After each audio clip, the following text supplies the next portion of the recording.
I'd like to acknowledge the traditional owners of the land that I'm on today, the Gadigal Wongal people of the Eora Nation.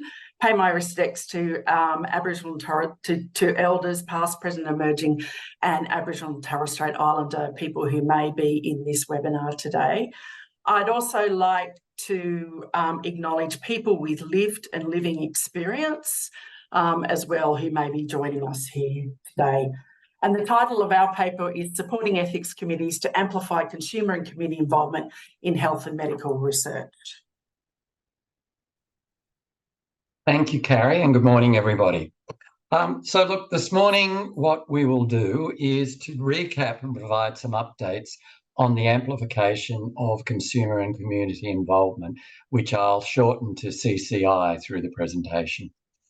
Primarily, it's what should an ethics committee be looking for that demonstrates CCI, what infrastructure might be needed to support ethics committees in bringing that to a reality, and a little bit about what we would like to see in the future. So I'm the Consumer Engagement Manager for Health and Medical Research for Health Consumers New South Wales.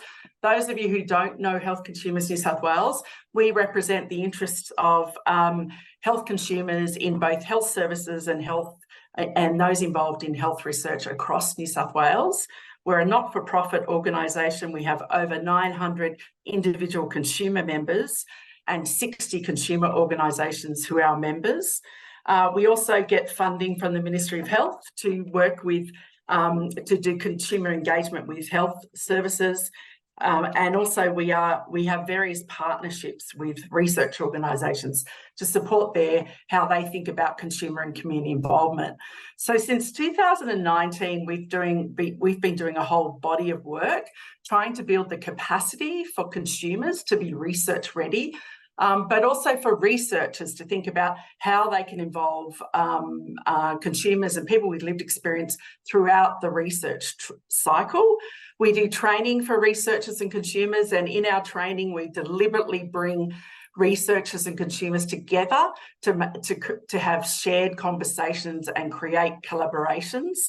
And we've also got a growing body of consumers who are really hungry to be involved in research and want to be actively involved and supported. So we've actually got an online community for consumers in research that is growing by the day. The other piece of work, and then Brian is also involved in this, is that we've been doing work to raise awareness of consumers in clinical trials and created a statewide consumer network, Consumer Voices in Clinical Trials in New South Wales, in partnership with Sydney Health Partners, Access CR and Northern Local Health District.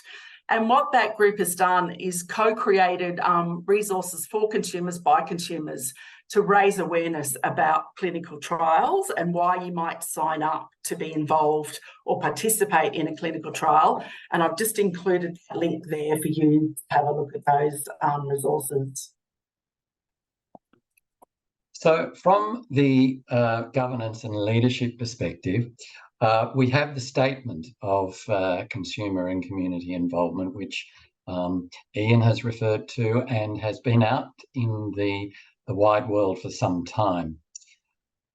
Just to recap, the statement was developed primarily in recognition of specifically talking about the consumer's role and contributions they can make to research, but in particular that they have a right to participate in research. And certainly Carrie and I come from the perspective of nothing about us without us. I'll give an analogy that I think will resonate. Imagine someone throws a party in your honour but doesn't invite you. You know that you'll be talked about in the third person and assumptions will be made about you. That's what we don't want to see. So the purpose of the guide is to support institutions, researchers, consumers and community members in that involvement across all aspects of health and medical research.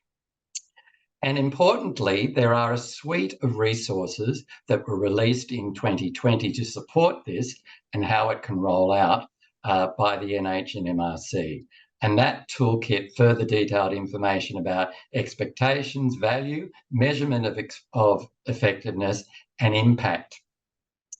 But we do know that this statement is a living document and is going through an evolutionary stage.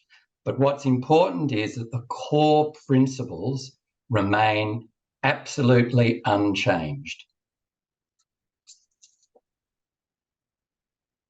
So I think it's really important when we talk about when we're talking about involvement in health research, what are we talking about? And there are three concepts. We talk about the pie, and sometimes people get participation, involvement, and engagement mixed up. So when we're talking about participation, we're talking about consumers actively involved as participants in a research study. So they might be part of a clinical trial. They might be part of an interview for their experience around how they experienced a particular treatment in cancer. There's many, many ways in which consumers and people with lived experience can be participants in research. But when we talk about involvement, and reflecting on what our previous speakers talked about, it's an active partnership and it's a relationship between consumers and researchers where they work collaboratively together. And consumers can actually be involved in any stage of the research process. And then we've also got engagement, and that's about how you share information with consumers or the community about your research.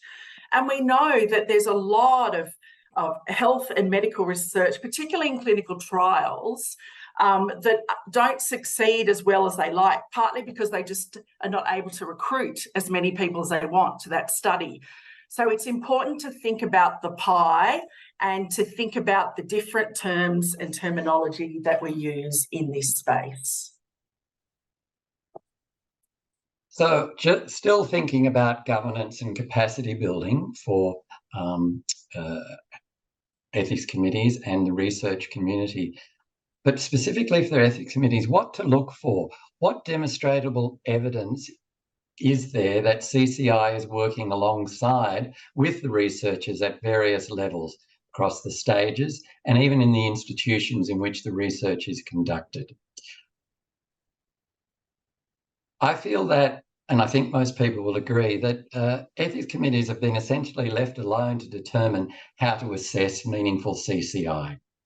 However, for consistency, it seems that the universal themes focus on involvement, as Carrie alluded to, involvement and engagement. And that involvement includes, but not limited to, the actual research cycle. So deciding what to research, deciding how to do it, doing it, letting people know the results, and knowing what to research next. And it's providing those perspectives about the program or project over the course of the cycle, and those perspectives even into the translation of the research, importantly into patient care.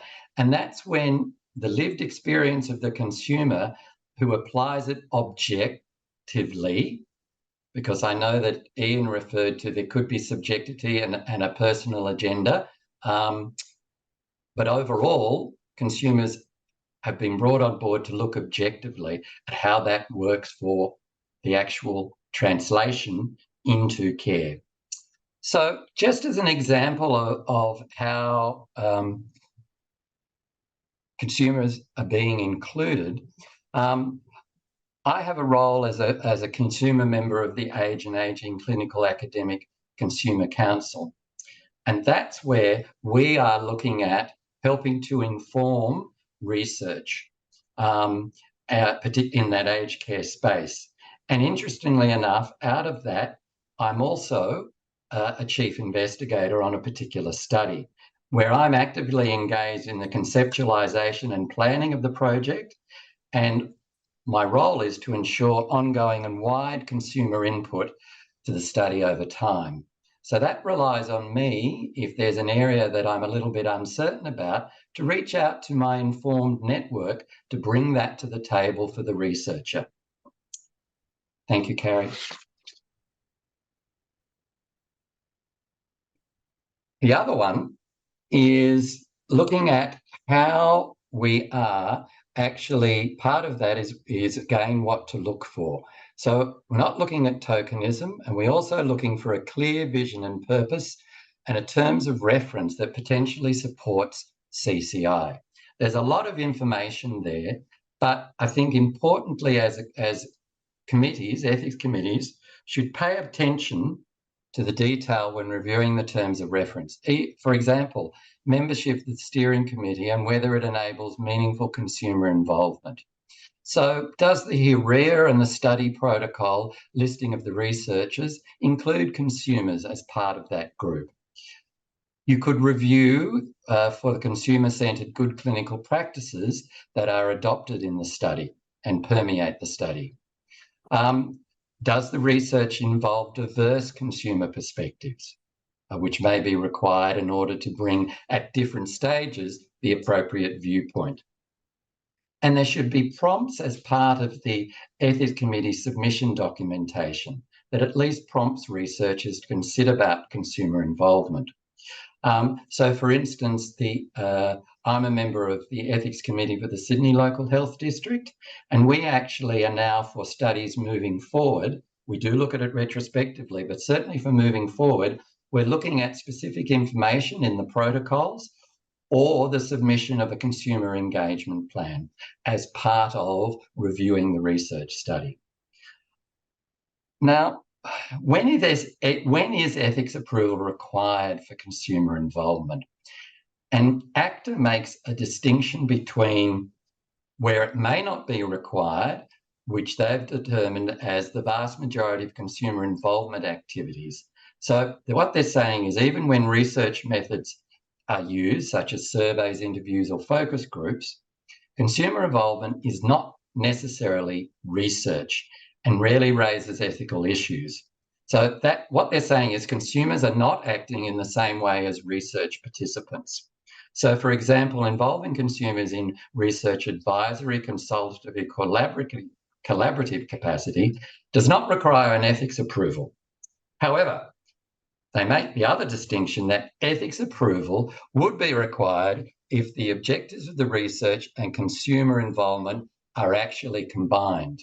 And they give the example that if a study wishes to investigate two different layouts of a participant information sheet and whether it's easier to read for a trial that they're planning, they may wish to formally test the hypothesis of a particular layout versus another layout, and they organise focus groups where consumers participate in voice-recorded discussions that are thematically analysed. The findings might suggest a strong preference for one layout over the other, and you publish these findings as transferable knowledge. In that scenario, a separate ethics application to conduct the focus groups would be required to undertake the study associated with the involvement activity. Next slide, please, Carrie. So I'd just like to share some examples of what's happening in the Sydney Local Health District from the Ethics Committee perspective, where our aim is for researchers to be taking steps in developing capabilities and processes to embed that consumer involvement across the research life cycle. Now, I acknowledge that it's sometimes difficult for ethics committees to push back on projects that they don't believe include meaningful consumer involvement, especially if the project has already been approved for grant funding. But these examples are how we are working with that. So retrospectively, first of all, we're looking at, as per Standard 2 of the National Clinical Trials Governance Framework, investigators are asked to provide an annual update with their annual progress report, their milestones, on the ongoing involvement of consumers. This is then, these clinical milestones annually and quarterly are reviewed by the Clinical Trials Executive Office to ensure the consumer involvement and action plans have been submitted. This is reassurance that the research is certainly aligned to the needs of the people it's trying to help, which is fundamental, is beneficial in terms of delivering meaningful outcomes for patients, and is conducted in a way that is sensitive to participants' needs. So that is, it's more patient-centred. Next slide, please, Carrie. And secondly, as I mentioned before, we now require the inclusion of a statement in the protocol or a submission of a consumer engagement plan detailing how consumers will be involved in the design, delivery and measurement of the study. So in that example, there's an example of what can be provided and also an example of the consumer engagement levels and timeline. And I just point out in there that a particular study also reached out to another institute that had a group in order to bring more information about consumers back into the study.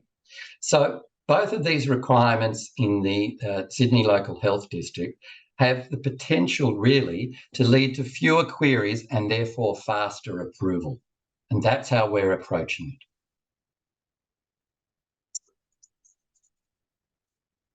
There's a lot of information on that slide, but I put it up because these are just some of the examples of the publicly available wealth of tools, resources and courses for researchers and consumers to support CCI in health research. And that's all out there, and we're looking at bespoke resolutions to this, but they are all fundamentally broad similarities and consistent. So if we have a look at the benefits here, it really is about aligning patient and family-centred care and evidence-based practice, which are the two movements within healthcare, fostering excellence, improving experience, and fostering quality and relevance. Finally, in conclusion, just before Carrie goes, what we are seeing is the adoption of phases of moving CCI from aspirational to BAU reality that will deliver inspirational evidence-based practice breakthroughs. And so what do we want to see in the future? Brian and I this is the second presentation we've done. We ran a workshop last year with the chairs of ethics committees at a meetup in Sydney. And we kind of want to hear from ethics committees. What is it that you need to foster and provide that feedback to researchers about effective consumer and community involvement? Who should fund this? This is an infrastructure issue.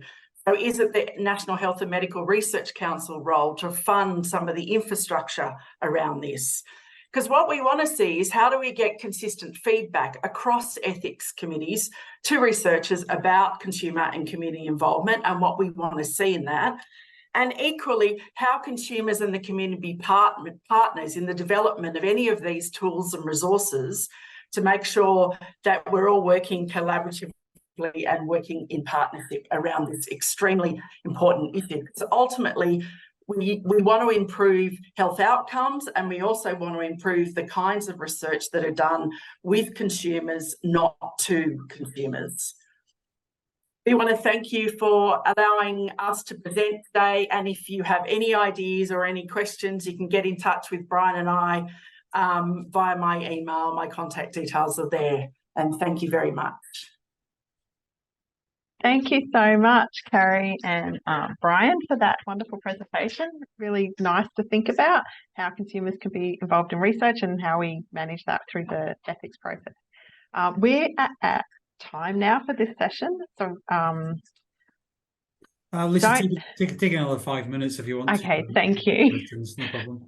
So please add your questions to the question and answer sheet if you've got some, but to start off the questions, I'd really like to ask, you mentioned, Carrie, the training that you had for consumers initially for consumers and researchers, and I'm just wondering how that is funded or supported, and are consumers able to attend that for free, or what's the enrolment like for that? So at the moment, we had a strategic partnership with Sydney Health Partners who helped us develop that, and so it's a combination of a 90-minute introductory online module, and then you do a face-to-face 4-hour course where consumers and researchers are brought together.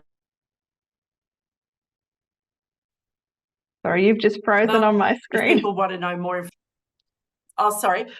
people want to know more information about that training, they can reach out to me. What we're hoping to do in 2024 is look, a lot of the consumers who have come to that training were supported by Sydney Health Partners to attend it. but we're hoping to work out ways to fund more consumers to be research ready.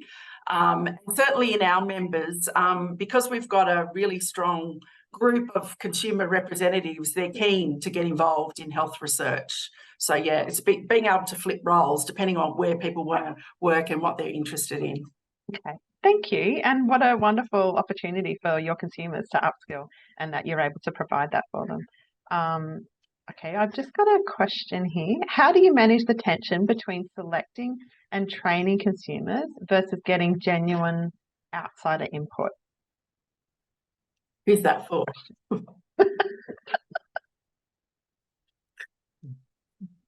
Anyone who wishes to answer. I think it would be good to hear from a researcher, which we're not, about just how they might have actually, in a real experience, managed that.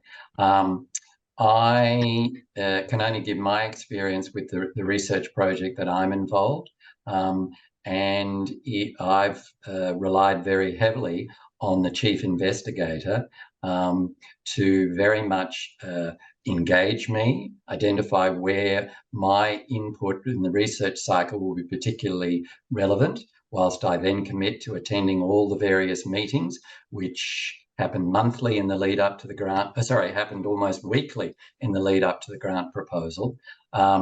It also gives me an idea of what might be coming up moving forward. And if I then, as I mentioned in my presentation, need to go, well, that's an area where I can provide some input, but I need to perhaps go back to another group of advisory consumers who can provide me with relevant responses that I can then deliver to the research team.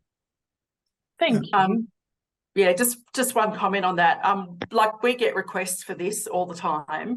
And what we say to researchers is really think about why you're involving consumers, what role you want them to play, having the right advisory structure. So this is the kind of thing that ethics committees need to know, the plan. Like you're saying you're going to involve consumers, how are you actually going to support them? How are you going to recruit them? How are you going to make sure they're active members of the research in the research process? So there's a lot of work information we give back to researchers and say these are the things we need if we're going to connect you to some consumers who might be interested in your research. And if I just might add to that, sorry, Gordon, one thing that was discussed in another session that I was involved in about training for clinicians and researchers was all about tapping into the motivations of the consumers who you are engaging in your research study, and understanding those motivations will very much help the researchers, therefore keep that partnership going, but motivate the consumers as well to remain within the study and providing their best at the actual study meetings. So maybe a final question for Carrie or Brian. I mean, clearly the emphasis from your talk is on involving consumers in research, but in large part this is an institutional issue, and I can hear from Ken and Niali that's MCRI do it, and I know that the Telethon do it in WA and QIMR do it here in Brisbane. What's your sense of whether there is a significant institutional commitment to this approach, because you can't just rely on ethics committees to manage this? Can I make a comment about that? So I think institutions are realising now, because of the NHMRC guidelines, MRFF, that they have to create structures to support this. And so what you're seeing is, like, for example, we work with Sydney Health Partners on their consumer and community involvement framework. So you're looking at various institutions creating frameworks, but I think it's really important that we don't reinvent the wheel. We learn by doing, and we share those resources. I mean, I know that when we work with Sydney Health Partners, we worked with we looked at all the evidence from various institutes to create that, but it was co-designed with consumers, researchers and clinicians. So I think there's an appetite. But I think the thing that's missing, and putting the flag up for consumer organisations, we often get asked to partner in this, but we often don't get funded to do the work. So we actually, like the research institutes, need to be funded to be able to create these structures, because they do require leadership, they require resourcing, and they require changing of thinking and practice in those systems. Good plug there for funding, Carrie. Thank you very much. I just will say I'll always plug for funding. I emailed someone in our own organisation here in QIMR who suggested that there's a consumer and community involvement and research alliance in Queensland with a whole host of groups. So wonderful that Queensland are well organised. I would hope other states and territories are. Lisa, I will let you bring this to a close.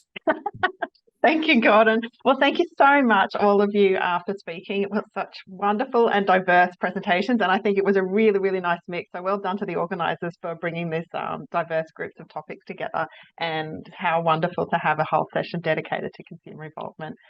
Learned so much from all of you, and really appreciate all of the time that you put into these presentations. So thank you very much.